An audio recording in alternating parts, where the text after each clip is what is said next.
सबसे पहले मैं गठबंधन को,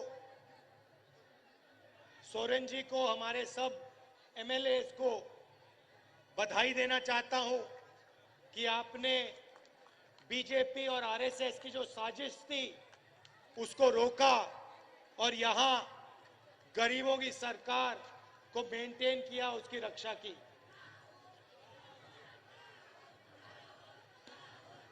कुछ दिनों से हमारी यात्रा झारखंड में चल रही है। पिछले साल हमने भारत जोड़ो यात्रा की। कन्याकुमारी से हम कश्मीर चले, 4000 किलोमीटर, लाखों लोग एक साथ भारत जोड़ो यात्रा में चले। बीजेपी ने, आरएसएस ने देश में नफरत फैला रखी है, हिंसा फैला रखी है। इसके खिलाफ भारत जोड़ो यात्रा में हम सब मिलकर, लाखों लोग मिलकर चले और देश को हमने एक नया रास्ता दिया, एक नया रास्ता दिखाया और यात्रा बहुत सफल हुई।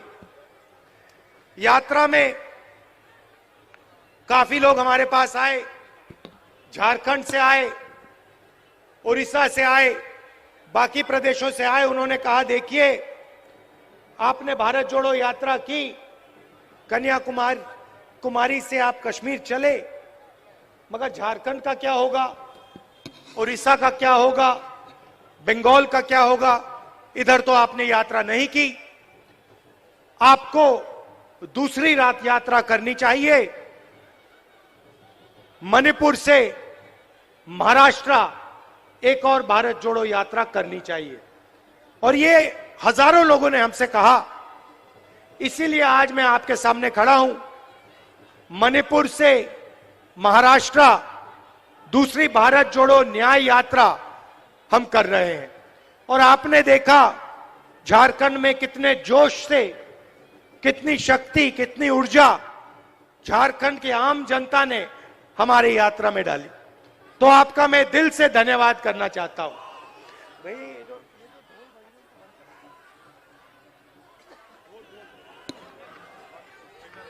हेलो, जितने भी लोग गाजा बाजा बजा रहे हैं उनसे आग्रह है कि बाजा बंद कर देंगे। आदरणीय राहुल गांधी जी की बातों को सुनेंगे, बाजा बंद करेंगे। तो इसमें भारत जोड़ो न्याय यात्रा में हमने एक नया शब्द डाला है, न्याय शब्द डाला है। और इस शब्द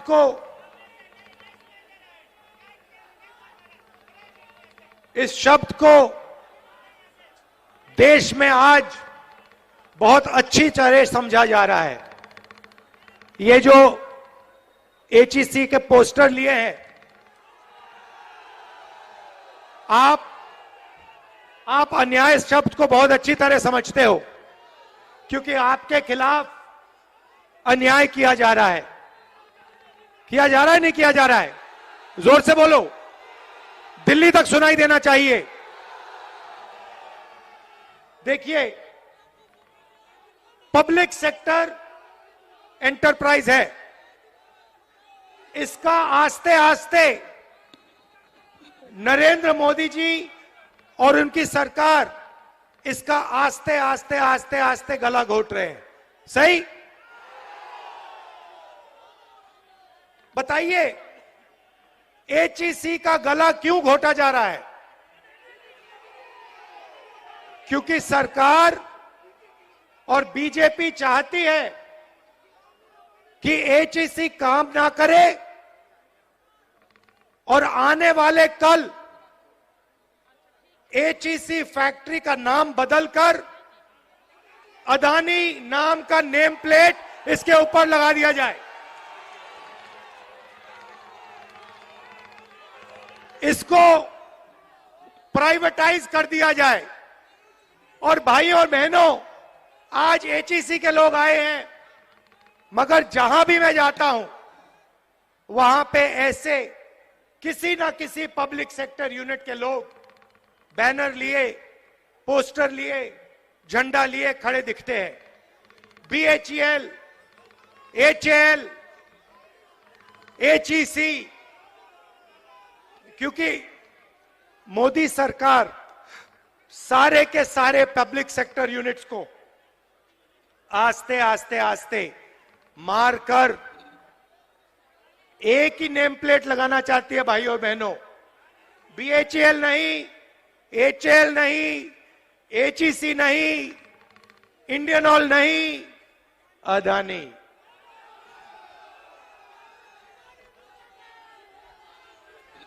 और यहां जो काम करते हैं, जिन्होंने सालों के लिए अपना खून, अपना पसीना दिया है, उन सबको ये बेरोजगार बनाना चाहते हैं। और मैं इस स्टेज से आपको बता दूंगा, और ये याद रखिए HEC वाले लोग, कांग्रेस पार्टी ये नहीं होने देगी।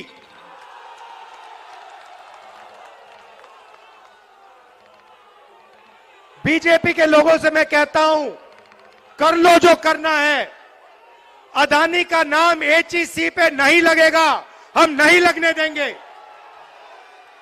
ये देश की पूंजी है, ये किसी उद्योगपति की पूंजी नहीं है। ये फ्री गिफ्ट अदानी को नहीं मिलेगा, ये हम आपको आश्वासन दे रहे हैं। और हमारी सरकार आएगी तो जो आपको सपोर्ट की जरूरत होगी वो आपको सपोर्ट मिलेगी और आपको कंपेटिटिव बनाया जाएगा। भाइयों और बहनों, पूरे देश में प्राइवेटाइजेशन किया जा रहा है। मैं आपसे पूछना चाहता हूं, इस देश में ओबीसी वर्ग की, आदिवासी वर्ग की, दलित वर्ग की कितनी आबादी है?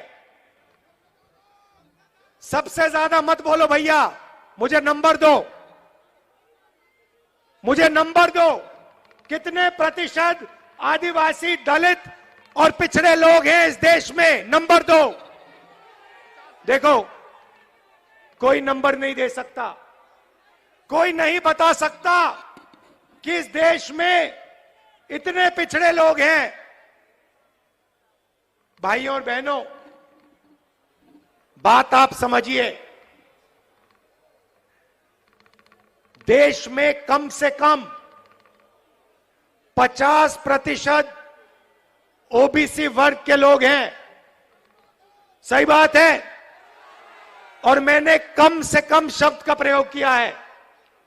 आज तेलंगाना के चीफ मिनिस्टर यहां आए और उन्होंने मुझे बताया कि जो वायदा हमने तेलंगाना में किया था, आज उस वायदे को तेलंगाना की सरकार ने पूरा किया है। कौन सा वायदा? जाति जनगणना का वायदा। तेलंगाना में कुछ ही महीनों में पिछड़े वर्ग के लोगों को, आदिवासियों को, दलितों को, जनरल कास्ट के लोगों को, माइनॉरिटी को, सबको पता लग जाएगा कि किसकी कितनी आबादी है। अब मैं आपको ये बोल क्यों रहा हूं? क्योंकि ये जो HEC के लोगों को तंग किया जा रहा है, ये पिछड़े वर्ग के लोग हैं, ये आदिवासी हैं, ये दलित हैं, और इनको रोजगार से हटाया जा रहा है और इस HEC को प्राइवेटाइज किया जा रहा है। प्राइवेटाइजेशन का मतलब समझिए। प्राइवेटाइजेशन का मतलब ओबीसी को, दलित को, आदिवासी को और गरीब जनरल कास्ट के व्यक्ति को बेरोजगार बनाने का काम है। यह प्राइवेटाइजेशन नहीं है। यह दलितों से, आदिवासियों से, पिछड़ों से, गरीब जनरल कास्ट के लोगों से, माइनॉरिटी के लोगों से चोरी है, यह हो रहा है। आप देखिए, किसी दिन आप अदानी जी की कंपनी की लिस्ट निकालिए, अदानी की कंपनी की लिस्ट निकालिए और मैनेजमेंट की टीम देखिए। अदानी की कंपनी में आपको एक पिछड़ा नहीं मिलेगा, एक दलित नहीं मिलेगा, एक आदिवासी नहीं मिलेगा, एक गरीब जनरल कास्ट का व्यक्ति नहीं मिलेगा। और इसको, इस एक व्यक्ति को देश की पूरी पूंजी पकड़ाई जा रही है। एयरपोर्ट, पोर्ट्स, इंफ्रास्ट्रक्चर, सड़कें, पुल, स्टोरेज की facility, solar power, wind power, जो भी ये व्यक्ति चाहता है इसको मिल जाता है। ये डिफेंस में देश की रक्षा सेना करती है। आप देख लीजिए, सारे के सारे कॉन्ट्रैक्ट्स, हथियार के कॉन्ट्रैक्ट, ड्रोन के कॉन्ट्रैक्ट, ये सारे के सारे इसी एक व्यक्ति को दिए जा रहे हैं। क्यों? क्यों? क्योंकि हिंदुस्तान के प्रधानमंत्री चाहते हैं, इसीलिए इस एक व्यक्ति को एयरपोर्ट, पोर्ट्स, डिफेंस इक्विपमेंट सारा का सारा पकड़ाया जा रहा है। मैंने आपसे सवाल पूछा, इस देश में पिछड़े लोग कितने हैं, आदिवासी कितने हैं, दलित कितने हैं? इसके पीछे सोच है। भाइयों और बहनों, आप किसी प्राइवेट कंपनी में जाइए, किसी भी प्राइवेट कंपनी में जाइए और वहां पूछिए यहां पे पिछड़े लोग कितने हैं, दलित कितने हैं, आदिवासी कितने हैं? आपको एक नहीं मिलने वाला। फिर आप जाइए, हिंदुस्तान की सरकार में जाइए, 90 लोग हिंदुस्तान की सरकार को चलाते हैं, आईएएस ऑफिसर हैं, पूरे के पूरे बजट को ये कंट्रोल करते हैं। हिंदुस्तान की सरकार 10 रुपए खर्च करती है तो रुपए कहां खर्च होंगे, ये 90 लोग निर्णय लेते हैं। 90 में से आदिवासी कितने, दलित कितने, पिछड़े कितने, आप जानते हो? देखो, सन्नाटा छा गया, सब चुप हो गए। भाइयों और बहनों, 90 में से सिर्फ 3 ओबीसी वर्ग के लोग हैं और 100% बजट में से ओबीसी वर्ग के अफसर सिर्फ 5% कंट्रोल करते हैं। मतलब अगर हिंदुस्तान की सरकार 100 रुपए बजट में बांटती है तो 5 रुपए का निर्णय ओबीसी वर्ग लेता है। आप जानते हो दलित वर्ग के अफसर कितना निर्णय लेते हैं? फिर से बोलो, जीरो जितना, उसको जीरो ही मान लो। आदिवासी वर्ग, उनको भी जीरो मान लो। तो आपकी ना सरकार में हिस्सेदारी, ना कॉर्पोरेट सेक्टर में हिस्सेदारी।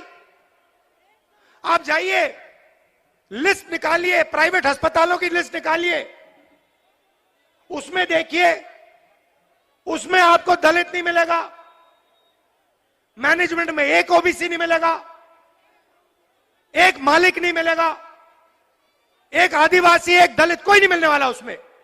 फिर आप प्राइवेट यूनिवर्सिटीज की लिस्ट निकालिए, कॉलेजेस की लिस्ट निकालिए, उसमें आपको एक पिछड़ा नहीं मिलेगा, एक मालिक आपको पिछड़ा नहीं मिलेगा, एक मालिक दलित नहीं मिलेगा, एक मालिक आदिवासी नहीं मिलेगा। फिर आप जाइए और कहिए ठीक है, कॉर्पोरेट सेक्टर में नहीं मिला, सरकार में नहीं मिला, अस्पतालों में नहीं मिला,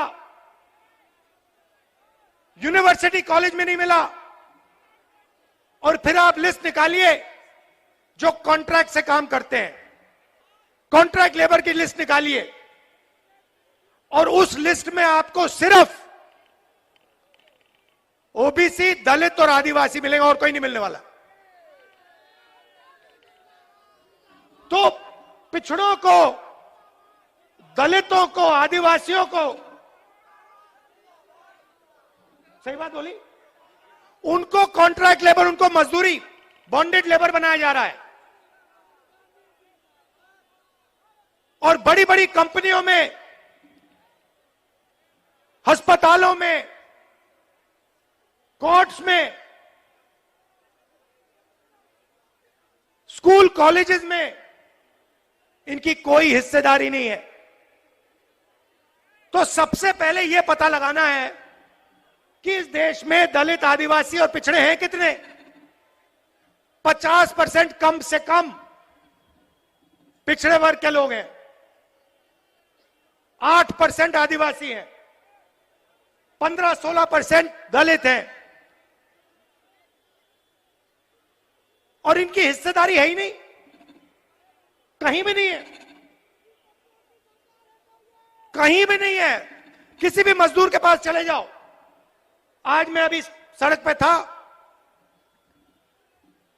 साइकिल पर 200 किलो कोयला लिए, धकेल कर साइकिल पर 200 किलो कोयला लिए, धकेल कर भूखे आदिवासी 50 किलोमीटर चल रहे थे। मैंने अपनी आंखों से देखा। वहां पे आपको आदिवासी मिल जाएगा, वहां पे आपको दलित मिल जाएगा, वहां पे आपको पिछड़ा मिल जाएगा, मगर किसी बड़ी कंपनी में नहीं मिलने वाला, किसी अस्पताल के मैनेजमेंट के ऑफिस में नहीं मिलने वाला। यही हिंदुस्तान के सामने सबसे बड़ा सवाल है, इससे बड़ा सवाल है ही नहीं। और इसीलिए हमारा पहला कदम पूरे देश में जाति जनगणना को करवाने का होगा, और हम पता लगाएंगे इस देश में दलित कितने, आदिवासी कितने, पिछड़े कितने। और एक और बात समझिए, रिजर्वेशन की बात कर रहा हूं। आजकल 50% से ज्यादा रिजर्वेशन नहीं मिल सकती।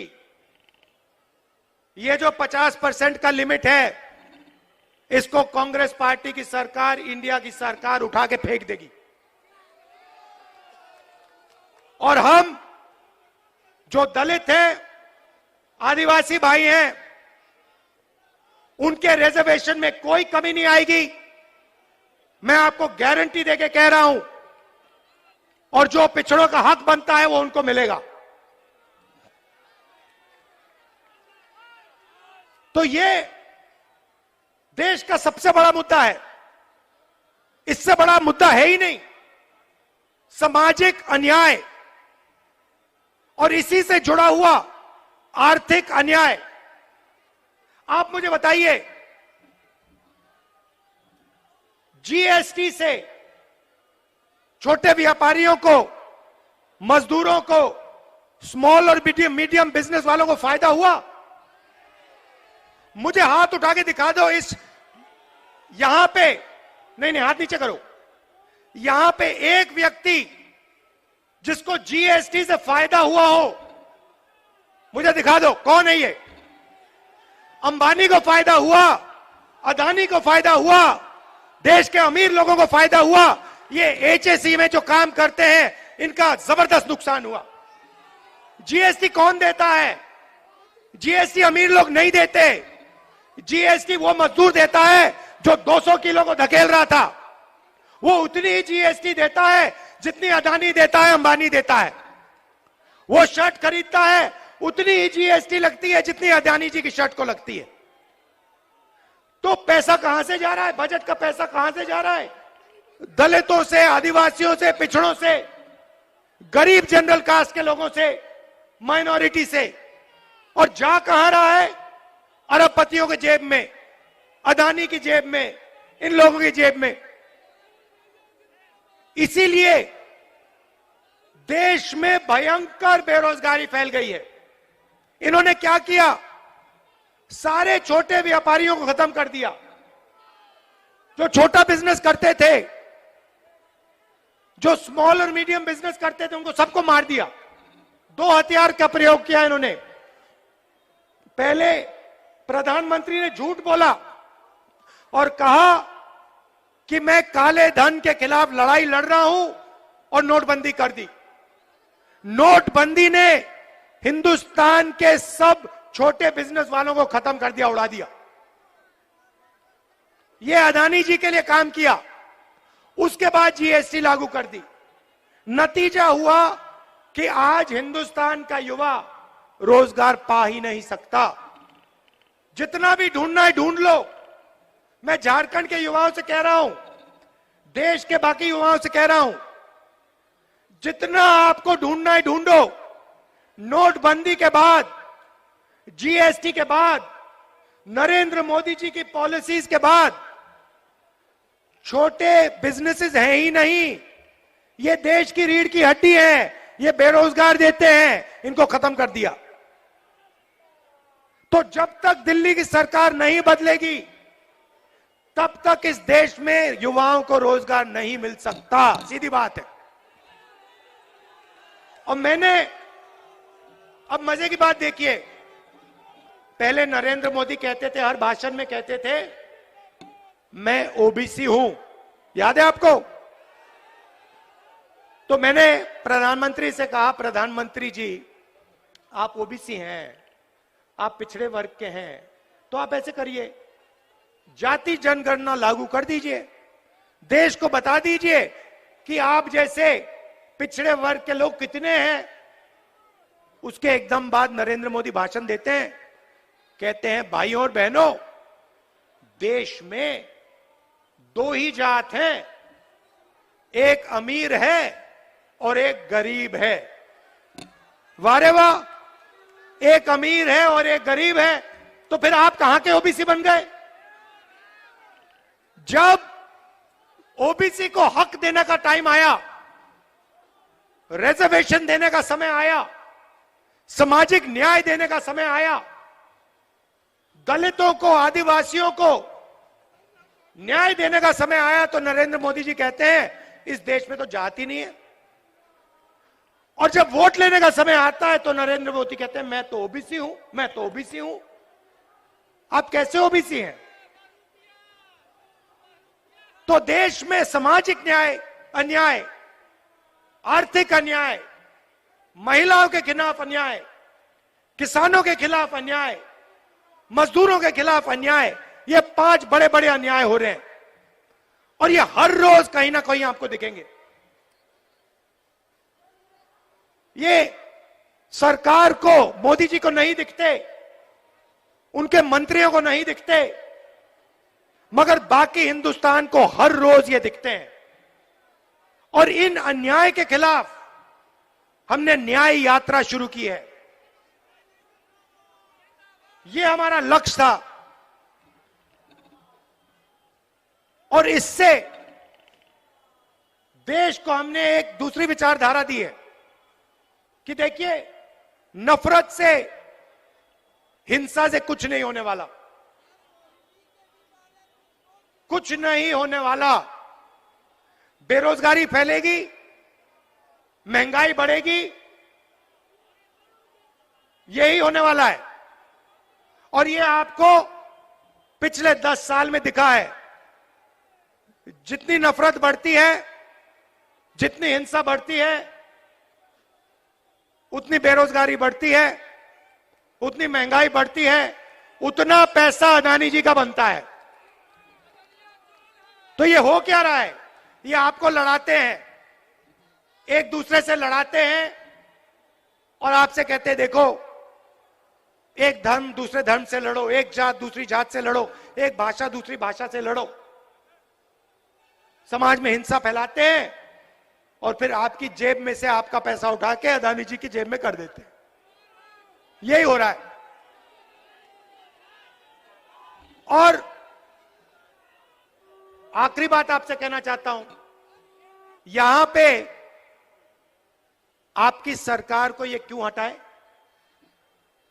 क्योंकि ये इस बात को एक्सेप्ट नहीं कर सकते हैं कि झारखंड में आदिवासी चीफ मिनिस्टर है। ये इस बात को एक्सेप्ट ही नहीं कर सकते। इसीलिए इन्होंने हमारी सरकार को हटाने की कोशिश की। और कांग्रेस पार्टी, जेएमएम सब मिलकर बिल्कुल इनके सामने एक लाइन में खड़े हो गए। और क्या हुआ? सरकार बच गई। ये हर प्रदेश में करते हैं। जहां भी उनको चांस मिले, ये या सीबीआई का प्रयोग करके, ईडी का प्रयोग करके, इनकम टैक्स का प्रयोग करके या पैसा देकर ये यही काम करते हैं।